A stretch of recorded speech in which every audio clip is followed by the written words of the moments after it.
नमस्कार, मैं हूं मोहित माहेश्वरी और आप देख रहे हैं करनी एक्सप्रेस। मौका था राजस्थान के राजसमंद जिले के देवगढ़ शहर में कांग्रेस के केंद्र सरकार द्वारा शुरू की गई अग्निपथ योजना को लेकर धरने प्रदर्शन का, उसके विरोध का। उसमें भीम विधानसभा के विधायक सुदर्शन सिंह रावत ने केंद्र सरकार, प्रधानमंत्री नरेंद्र मोदी के कार्यकाल सहित अग्निपथ योजना का जमकर विरोध किया। आप भी देखें आखिर विधायक ने ऐसा युवाओं के लिए क्या खास कहा जिससे वो बन गए उनके लिए एक आदर्श। इस अग्निपथ में इनके कंधे से कंधा मिला के चलने वाले तमाम नौजवान साथियों को मैं सलाम करने के लिए आप लोगों के बीच में आया हूं। आप सब लोग जानते हैं किस तरह से नरेंद्र मोदी जी इस देश का संचालन कर रहे हैं पिछले 8 सालों से। हर बार कोई ना कोई ऐसा नियम लागू होता है जिसको लागू करने के बाद में सोचना शुरू करते हैं। व्यापारियों से पूछा नहीं और नोटबंदी और जीएसटी लागू कर दी, उसके बाद उसमें सुधार करते रहे, साल भर तक अमेंडमेंट होते रहे। और किसानों से नहीं पूछा और किसान कानून लिया है। देश भर का किसान सड़कों पर आया और 600-700 लोगों की मौतें हुई। और उसके बाद जब उत्तर प्रदेश का चुनाव सामने आया तो मोदी जी ने उस कानून को वापस ले लिया। अब यह अग्निपथ है, सही नाम रखा मोदी जी आपने, अग्निपथ। इस नौजवान के लिए 2 करोड़ रोजगार ढूंढना तो बहुत दूर की बात है। आपने इसके लिए वाकई अग्निपथ, अग्नि का मतलब आग में से निकल के जाना है इस बेचारे नौजवान को। इसकी नौकरी छीन ली, इसका उत्साह छीन लिया, इसका गुरूर छीन लिया। और फौज में जब आदमी जाता है तो ना सिर्फ नौकरी करने जाता है, वो इस उद्देश्य से जाता है कि मुझे मौका मिले, और मुझे मौका मिले तो मैं इस देश के लिए न्यौछावर होके आऊं। ये मगरे का और इस देश का त्याग है, इसको सोच के नौकरी में जाता है। फौज में नौकरी में क्यों जाएगा आदमी? सुरक्षित नौकरियां क्या समाज में कम पड़ी है? हजारों नौकरियां हैं।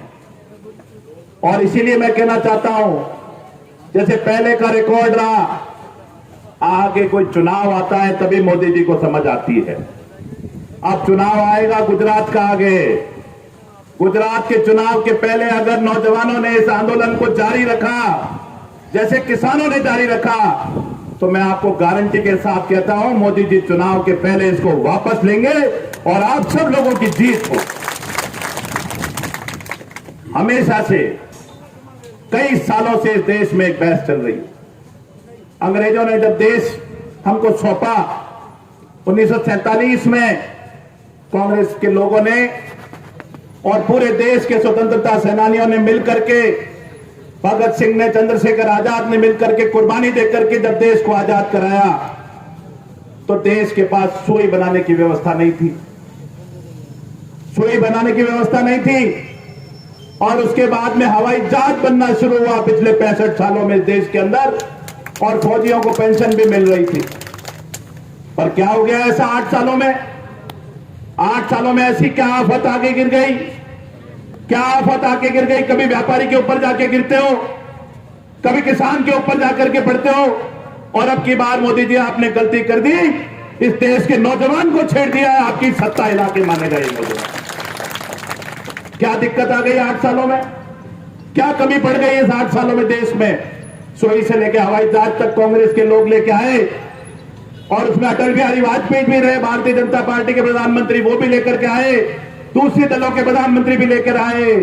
पर नरेंद्र मोदी जैसा कमजोर प्रधानमंत्री कहां से आया जो देश की हर चीज को बेचने में लगाए, फिर भी कह रहा है पैसे की कमी है हमारे पास में? मुझे ताज्जुब होता है। क्या चीज नहीं बेच दी? सारे पब्लिक सेक्टर बेच दिया, सारा हिंदुस्तान बेच दिया, LIC बेच दी, रेलवे बेचने की तैयारी है। अब क्या चाहते हो? फौज को बेचोगे ठेकेदारी पे लेके पाकिस्तान को या चीन को फौज को बेचने की तैयारी कर रहे हो क्या? मोदी जी, 2 बार इस जनता ने आपको जिताया, बहुत अच्छे खाते वोट दिए। हम कांग्रेस के लोगों ने भी हमारी हार को सदाशयता से स्वीकार किया। जनता का जनादेश सर हाथ माथे पे रखा। हमने भी सोचा कोई देश में अच्छा काम होगा, देश आगे बढ़ेगा, कुछ ना कुछ होगा। पर आज आपको पेंशन भारी पड़ रही है। और वो भी किसकी पेंशन? अरे एमएलए, हमारे जैसे एमएलए की, एमपी की पेंशन भारी पड़े चलता है। इन सरकारी अधिकारी कर्मचारियों की पेंशन भारी पड़े चलता है।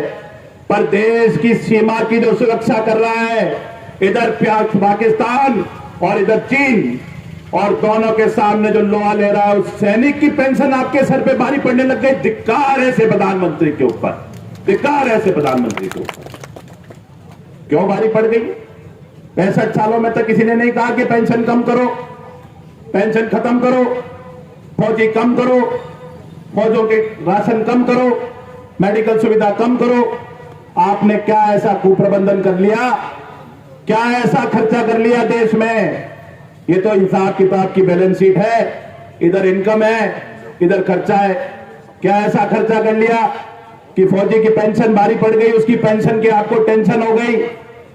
आपने अपने लिए हवाई जहाज खरीद लिया, करोड़ों रुपए का हवाई जहाज खरीद लिया आपने, नई संसद बना ली, भारतीय जनता पार्टी के दफ्तर बना लिए।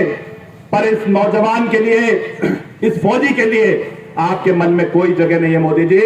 और मुझे इस बात को कहते हुए दुख है, राजनीतिक बात करना इस मंच से हम चाहते नहीं थे, परंतु जब दिल्ली की सरकार ने इतना बड़ा आंदोलन किया, प्रमुख विपक्षी पार्टी देश की कांग्रेस पार्टी है, हमारे नेताओं का आदेश था, गांव गांव डाणी डाणी में जाओ, लोगों के बीच में जाकर के, नौजवानों के बीच में जाकर के अपनी आवाज उठाओ और अपनी जिम्मेदारी को पूरी करो।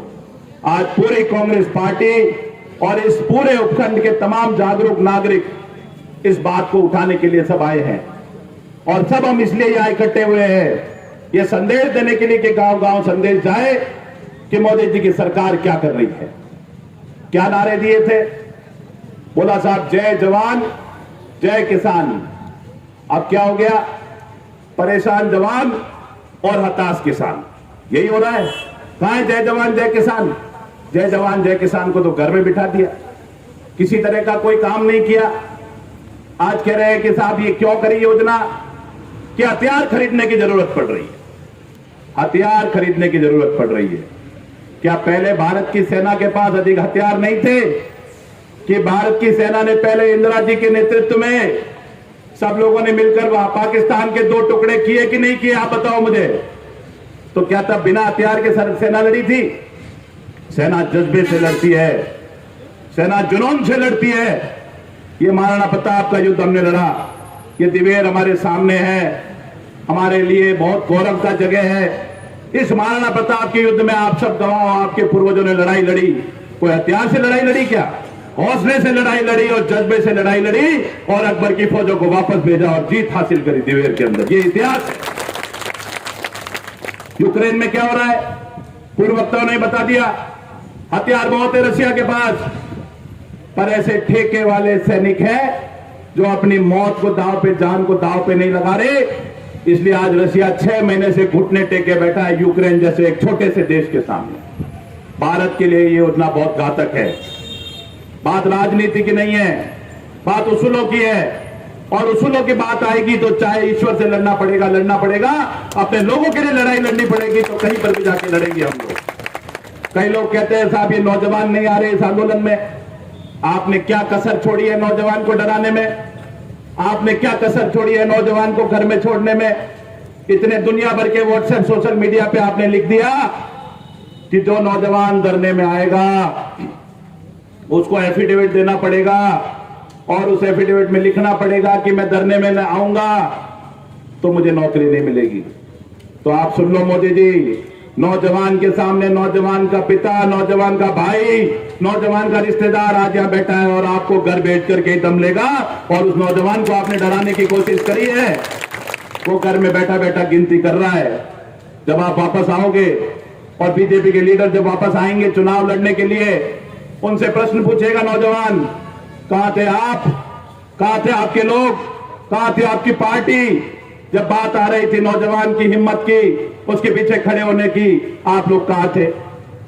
देश में जो नुकसान हुआ वो आपके सामने है। किसी तरह का कोई काम नहीं हुआ। इस देश के अंदर जिस तरह से बेरोजगारी फैली, 2 करोड़ रोजगार दे रहे थे, रोजगार वापस ले लिए।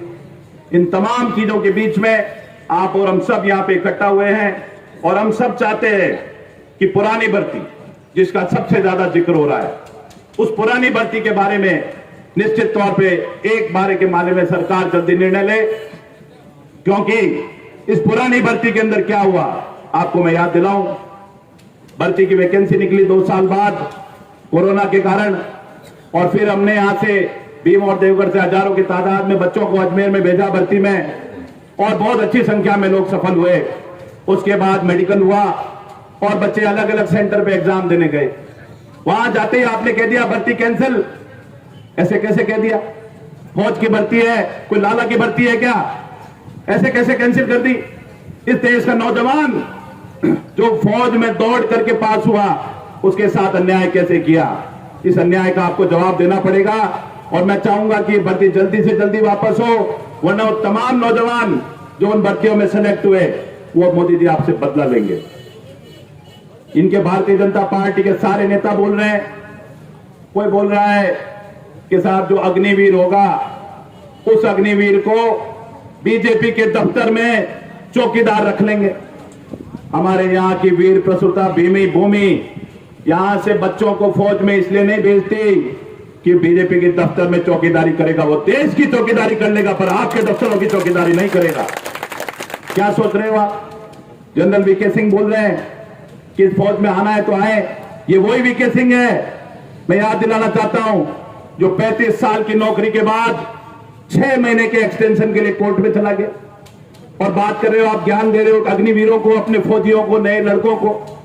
ये फौज के जितने अफसर दे रहे कह रहे हैं बयान, इनको सबको पेंशन मिलती थी, मिलती है और मिलती रहेगी। बात उस नौजवान की है जो जवान बन के फौज में भर्ती होगा और 4 साल बाद वापस घर पे आएगा, उसकी क्या इज्जत रहेगी। इन तमाम बातों के बीच में आप सभी लोगों ने धूप में चल करके आए और कांग्रेस दफ्तर से यहां तक पैदल मार्च किया, और आपका पसीना बहा, आपके पसीने की एक बूंद इस नौजवान के काम आएगी। आपका ये सत्याग्रह, आपका ये त्याग, आपकी तपस्या और आपका ये जो आज का दिन आपने उन नौजवानों के लिए निकाला, शायद परमपिता परमेश्वर भी आपको इसके लिए आशीर्वाद देगा कि इस देश की जनता और खास तौर पर मगरे की जनता अपने नौजवानों के लिए कभी भी खड़ी है।